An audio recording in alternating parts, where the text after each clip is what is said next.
ईश्वर तभी मिलते और दिखाई देते हैं जब मनुष्य सांसारिक वस्तुओं से मुंह मोड़ ईश्वर शरण में आता है। एक राजा था, अपनी प्रजा से बहुत स्नेह रखता था। वह ईश्वर का सच्चा भक्त था। ईश्वर ने उसकी भक्ति से प्रसन्न होकर उसे दर्शन दिए और कहा, कहो वत्स, क्या चाहते हो? राजा ने कहा, मेरे पास सब कुछ है प्रभु, कहीं कोई कमी नहीं। मैंने तो आपके साक्षात दर्शन कर लिए। मैं चाहता हूँ कि मेरी प्रजा भी आपके दर्शन कर ले।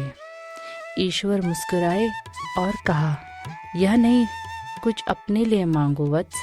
राजा ने कहा, मैं अपनी प्रजा को अपनी संतान की तरह चाहता हूँ, इसलिए मेरी विनती है कि आप मेरी प्रजा को भी दर्शन दें।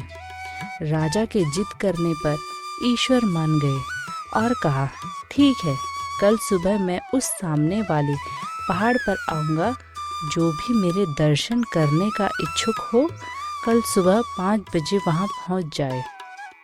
राजा ने मंत्री से कहकर राज्य भर में खबर फैला दिया कि जो भी ईश्वर के साक्षात्कार दर्शन करना चाहता हो, वह उस पहाड़ी पर हमारे साथ आए।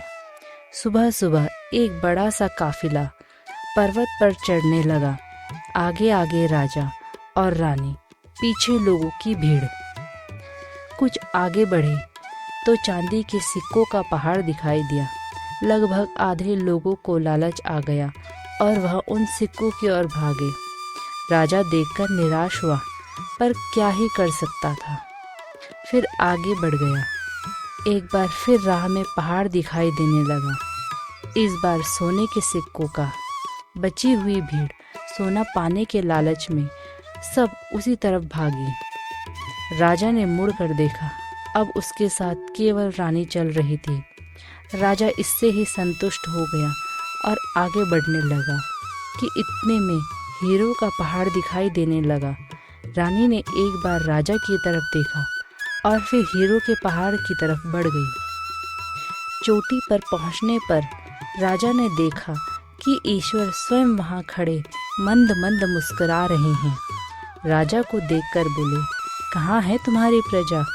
राजा को खामोश खड़ा देख ईश्वर ने कहा, हे राजन, मुझ तक वही पहुंचता है जो इन भौतिक वस्तुओं से मुंह मोड़ मेरी शरण में आता है।